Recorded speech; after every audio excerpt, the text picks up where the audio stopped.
It is.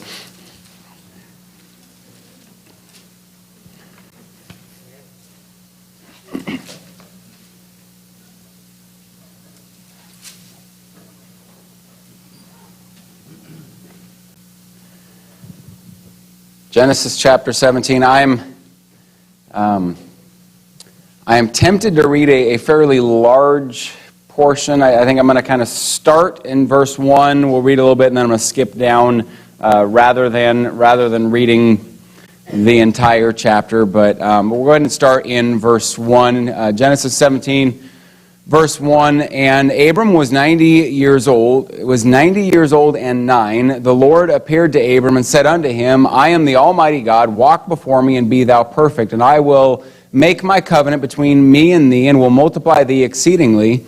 And Abram fell on his face, and God talked with him, saying, As for me, behold, my covenant is with thee, and thou shalt be the father of many nations. Neither shall thy name any more be called Abram, but thy name shall be Abraham.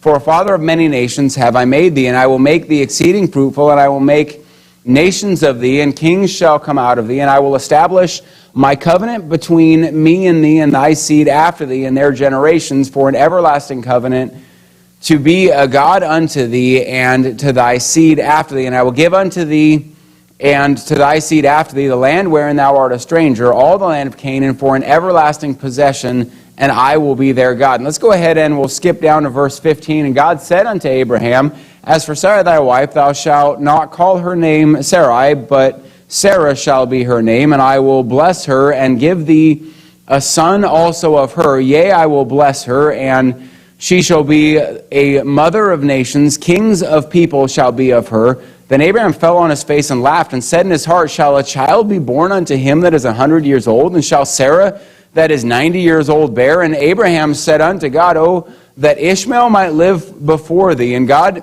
said, Sarah thy wife shall bear thee a son indeed, and thou shalt call his name Isaac, and I will establish my covenant with him for an everlasting covenant, and for an everlasting covenant, and with his seed after him. Go ahead and read verse 20 as well. And as for Ishmael, I have heard thee, behold, I have blessed him, and I will make him fruitful, and will multiply him exceedingly. 12 princes shall he beget, and I will make him a great nation. We'll go ahead and stop there. Let's have a word of prayer. Lord, I want to thank you for this evening, the time that we can take in your word tonight. Lord, I do pray that you help us to be able to pay attention to the message that you have for us this evening. Lord, I pray that you will speak to us tonight. Lord, I pray this in your name.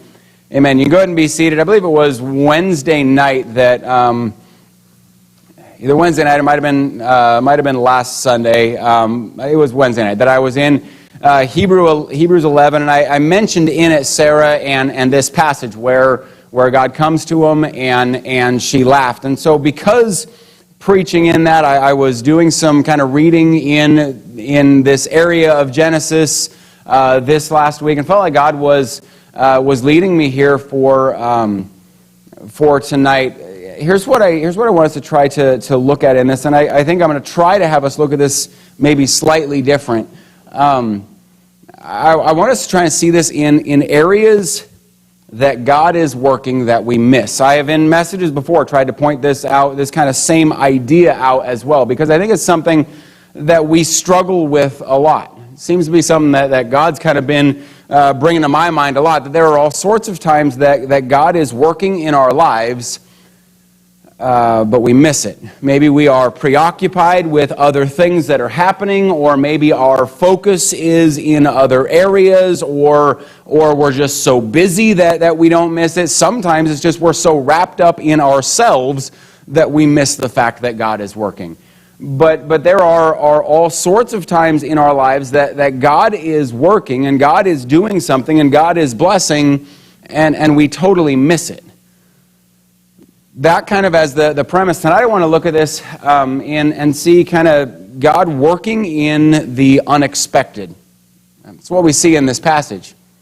Saying by this is something that I'm confident everyone in here can relate to. It's something that's something has happened in your life that is completely unexpected. You had no idea it was coming. Sometimes that can be a bad thing. It's probably what we think of most of the time when we think of an unexpected thing happening. We think of a problem. We think of a bad thing. We think of a negative. Some sort of problem that came out of nowhere and just blindsided us. Maybe something like a bill that you're merrily going along your day and you stop to get the mail, which never carries anything but bad. That's why I never get the mail. I make my wife do it because it never carries anything but bad, so why look at it?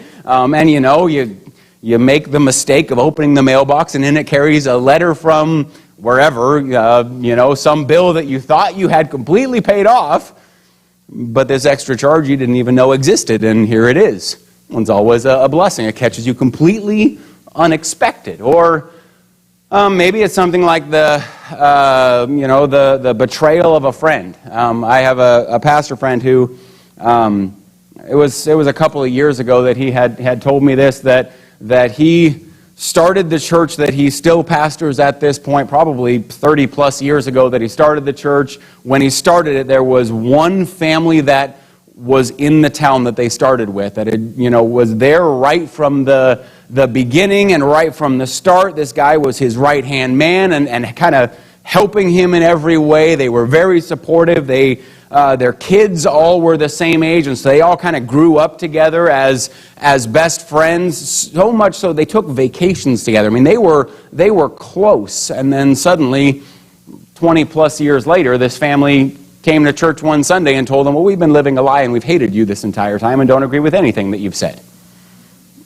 Totally caught him off guard. When he was talking to me about it, he goes, I just stood there with my mouth open, had no idea what to say. They turned and walked away because I had no response. Completely unexpected.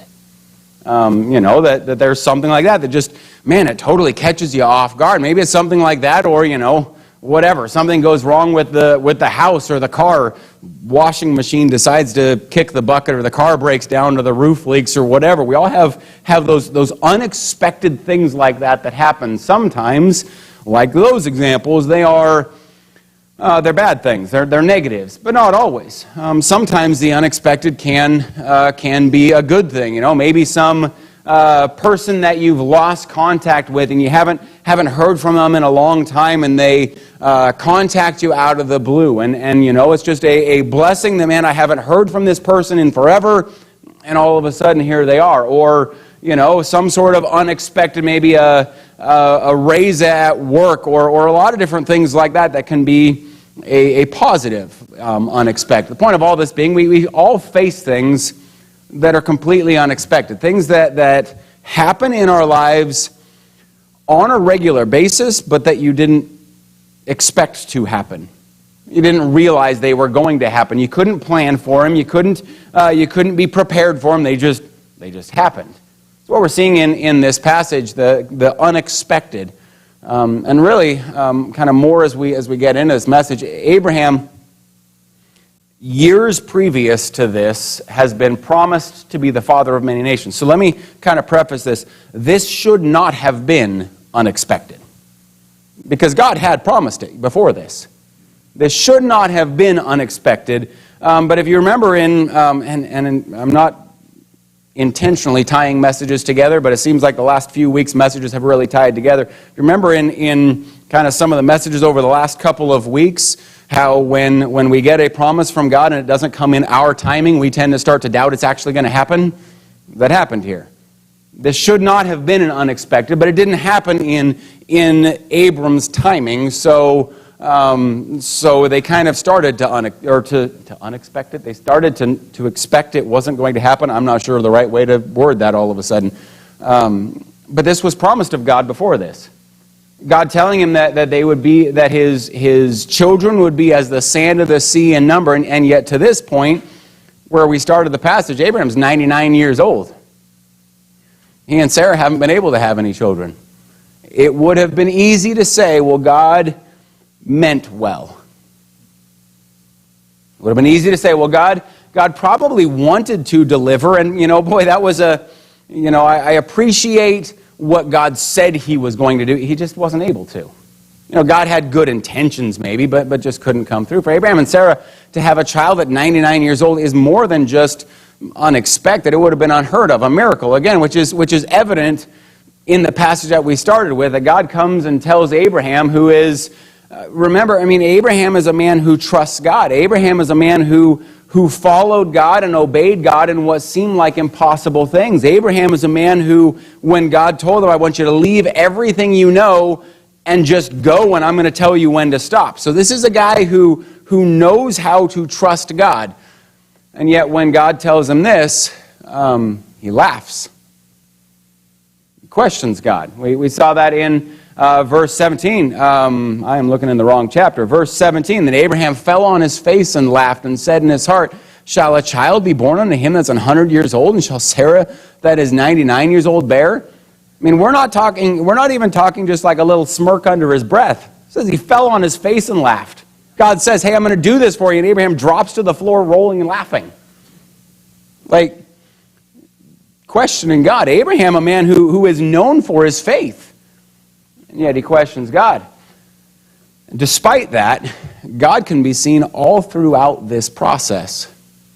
Despite the fact that they questioned God's ability, God can be seen all throughout this unexpected thing that happened. So 3 areas I want to point out this evening. The first thing I want to see is God in the promise, in the promise that happened with this. We just read the passage a few moments ago. I'm not going to have us read it again right now, but let's look at a few things about this promise. First, it came from God. It came from God. Now think about this. God has years previously already told Abraham he would be the father of many nations. That happened before chapter 17. So God didn't need to come tell Abraham again. There wasn't any reason God had to come in Genesis 17 and remind Abraham of the promise he had previously made. They would have figured it out pretty soon when their belly started to grow. Like, God didn't have to come down. And that might be just too obvious, but God didn't have to. So why do they need God coming down and telling them? What was the reason for it? And I think the answer is kind of twofold. God came to remind them of the promise he made. When you think about it, that's something that we see often from God. That he makes a promise in his word, and then he sends reminders of his promise. You think of the promise made in Genesis, right after Adam and Eve sin, and God promises that his son will come, and between that time and the time that Jesus was born, there's something like 350 prophecies about his birth. That's God giving reminder after reminder after reminder after reminder, saying simply, I haven't forgotten. I didn't forget. He's still coming, which is helpful for us. I mentioned this just a minute ago because we struggle with patience.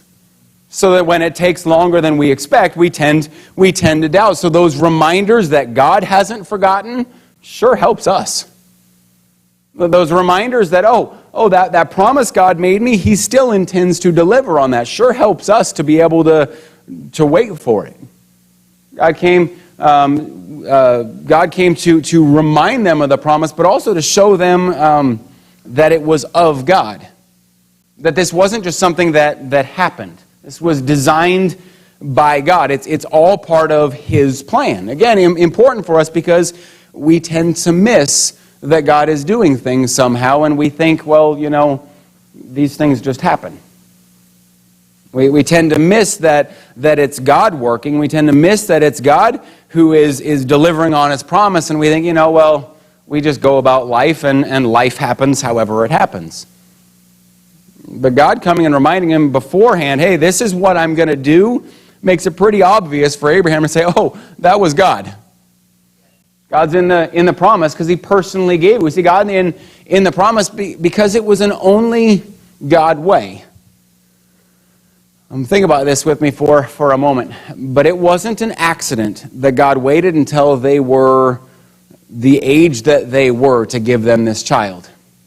It wasn't an accident that God waited until they were at a point that they both thought, we're too old to have a kid.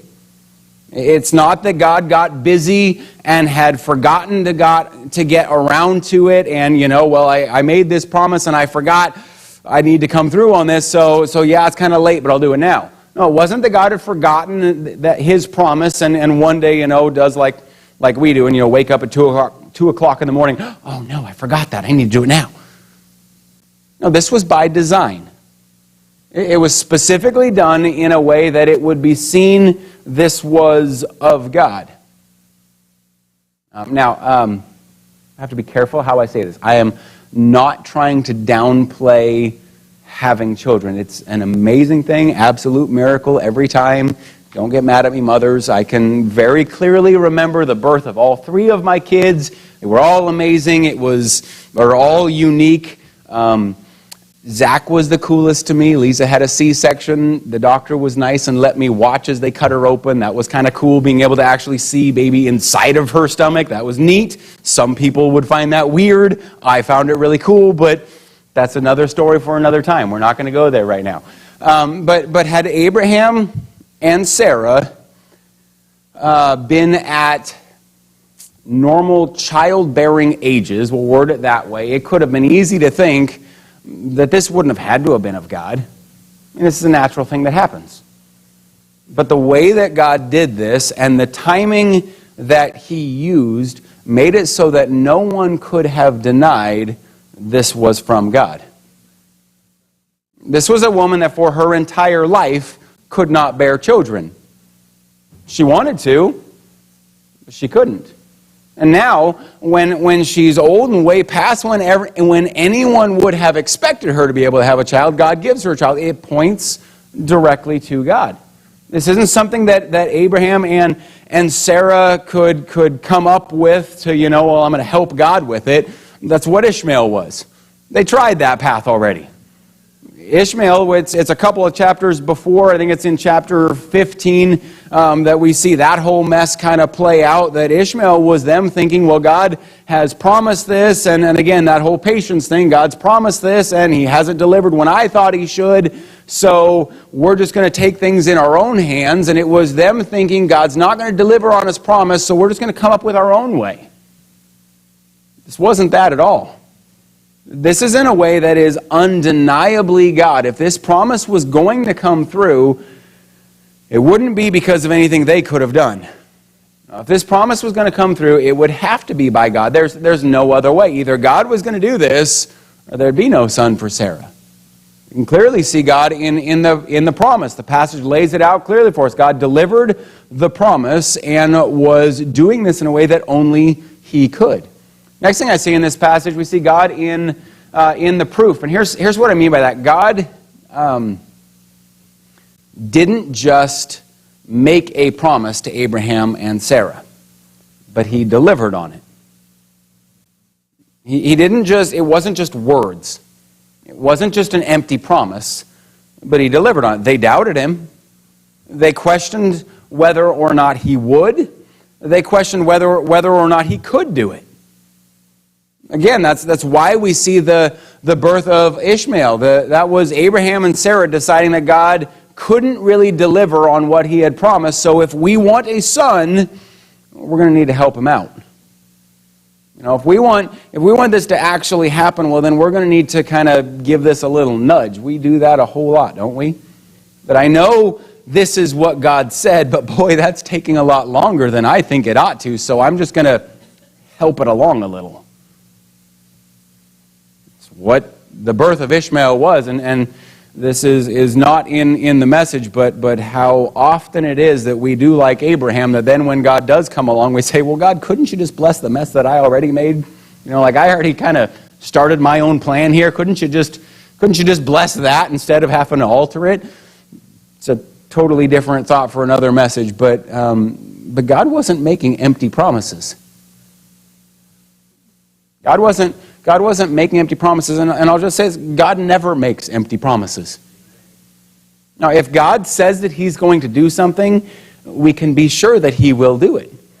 As people, we have that problem. We make promises that we either don't always keep or sometimes that we can't always keep. Sometimes we make a promise just, because it's what we know someone wants to hear, but maybe we never intend to keep it. Or sometimes we make a promise hoping that we can keep them, just can't deliver on it. Sometimes we make promises and forget. God doesn't do any of those. When He makes a promise, He delivers on it. If God says He's going to do something, He's going to follow through, which is a pretty great thing because He makes some pretty huge promises in His Word.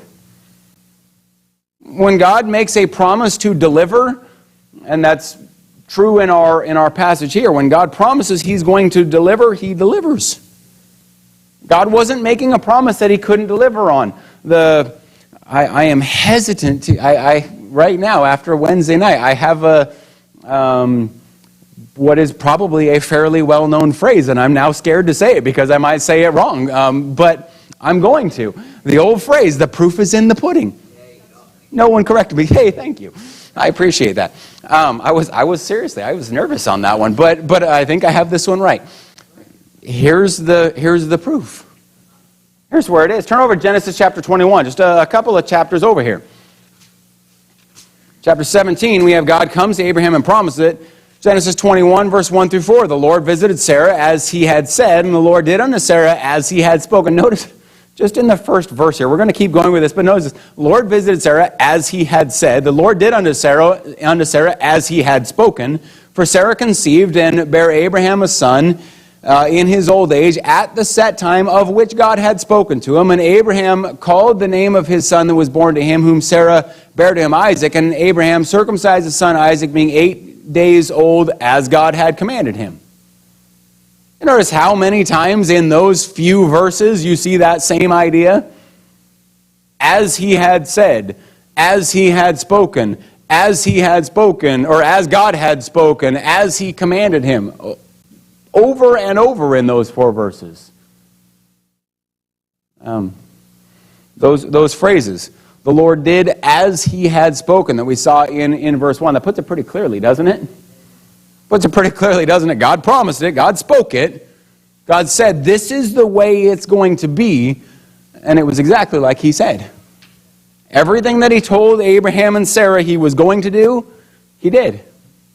The second phrase, at the set time, which was spoken, how does it have it in verse 2? For Sarah conceived and bare Abraham a son in his old age at the set time of which God had spoken to him. Again, the timing, their age, and when this all came to pass was of no coincidence. It was not by chance, didn't just happen to work out that way. It was the set time that God had. It was all by His design and plan. Third phrase, as God commanded him. It was in verse 4. Once again, making it very clear, this entire thing was promised by God, planned by God, orchestrated by God, and done by God. He didn't just make a promise to Abraham and Sarah, He proved it. Which is also a pattern that we see from God. Think of Romans 5:8, God commendeth His love toward us, and that while we were yet sinners, Christ died for us. The word commendeth means that He showed or proved. God, all through His word, tells us He loves us. And then the act of sending His Son to die for us, He proved it. He delivered on it. In this passage, in the birth of Isaac, we can see God in this unexpected promise. And we can see God in the proof. And then lastly tonight, we can see God in the provision. Or could put it this way, in the protection. Turn over one more chapter, Genesis chapter 22. I'll warn you right now, I'm going to kind of skip around in in chapter 22, so follow me here and I'll try to tell you where I'm at as we go. Genesis 22, verse 1 through 3 is where we're going to start with this. Came to pass after these things that God did tempt Abraham, and said unto him, Abraham, and he said, Behold, here I am. And he said, Take now thy son, thine only son Isaac, which thou lovest, and get thee in the land of Moriah, and offer him there for a burnt offering upon one of the mountains which I will tell thee of. And Abraham rose up early in the morning, and saddled his ass, and took 2 of his young men with him, and Isaac his son, and clave the wood for the burnt offering, and rose up, and went unto the place of which God had told him. And skip down to verse 8. And Abraham said, My son, God will provide Himself a lamb for a burnt offering. So they went both of them together. Verse 10, And Abraham stretched forth his hand and took a knife to slay his son. The angel of the Lord called unto him out of heaven and said, Abraham, Abraham. And he said, Here am I. And he said, Lay not thine hand upon the lad, neither do thou anything unto him. For now I know that thou fearest God, seeing thou hast not withheld thy son, thine only son, from me. And Abraham lifted up his eyes and looked, and behold, behind him a ram caught in a thicket by his horns. And Abraham went up and took the ram, and offered him for a burnt offering in the stead of his son. Now again, seeing the unexpected tonight. God's finally given you the son that he had promised. You've waited years for it to come true, long enough that you decided God must not be able to come through on his promise and tried to figure out your own way. I mean, you've waited a long time for God to deliver on his promise. Now he has. It's come true. And then after that all happens, you wake up one morning to God saying, I want you to take your son that you waited all this time for and sacrifice him to me. As a dad, I can't imagine what must have been going through his head, regardless of all of the other situation of the promise of God and the waiting and all that. I can't imagine what must have been going through his head. Again, it speaks of the faith of Abraham in this whole thing. We see him, laugh when God comes and tells him he's going to give him a son, but it speaks of the faith of Abraham that he was willing to move forward with this. And I'm just being totally honest. As a parent, the entire concept of this is kind of beyond what I can conceive. And I don't think I'm alone in that. I mean, the idea of sacrificing our kids is unthinkable. But for Abraham and Sarah, there's this added element that this is the son that they waited so long for. I mean, this is the son, not just that they had waited for, but this is the son that God had promised them was going to be kind of the start of a nation that would come from them. How's that going to be if we have to sacrifice him? They knew their age. They knew they wouldn't be having any more children. If they gave God this son, this was their future. It would have been completely unexpected, but once again, God was in it all. We have in this, God said, in verse 1 and 2, God said to Abraham, came to pass after these things that God did tempt Abraham and said unto him, God speaking to Abraham, verse 2, and he said, it's God speaking to Abraham again. You have God coming to him, this is what I want you to do. You notice in what he tells Abraham, he did not mention anything about how he would provide another way. He didn't. When he tells Abraham, this is what I want you to do, he doesn't mention, Abraham, if you trust me, don't worry, I'll stop you before it's too late and I'll provide another way. We know the end of the story. We have that benefit of, we've read Genesis chapter 22 before. We know how this ends. Abraham didn't have that benefit. He wasn't told that God was going to provide a ram. He wasn't told that the angel was going to stop him. I have to think that he was hoping for that, praying for that. But he didn't know. He just had to trust God. God said it. It says that, or then it tells us that God told. The end of verse 3 that we read, it says, Abraham did all that God had told him. I mean, it was out of the blue. It may not have made sense, and probably one of the hardest things that Abraham had faced up to this point. And remember, this is a man who's faced some hard things. I mean, this is a man, again, who is led of God to leave everything that he knew in order to follow God to a place that he knew nothing about. This is a man who, the one relative who had come with him, they had to separate at some point because they had grown too much. And that relative then went into sin and nearly got destroyed with Sodom and Gomorrah. I mean, this is a man, Abraham's a man who he's faced some struggles. It's not like Abraham has the faith that we see because his life was a life of ease. Now, he faced some struggles, but being told to sacrifice the son you had waited your entire life for, I'd have to think is harder than all of that. It's what God said to do. And the last part is God gave. We saw that in verse 10 through 13. I won't have us read it again right now. We just did a minute ago. But Abraham is ready to obey what God had told him to do. I've heard messages before where the preacher, maybe hinted at he has Isaac on the altar and he's holding up the knife and he's like hesitating. Okay, God, here's your last chance. I don't see that. I don't see that because it kind of sounds like the angel's having to yell at him, wait, stop, don't do that. He went up there, had his son on the altar, ready to do as God had commanded. And God gave him a lamb. God gave him the offering. Abraham is in a totally unexpected position, and God was there and already had a plan in place. God provided.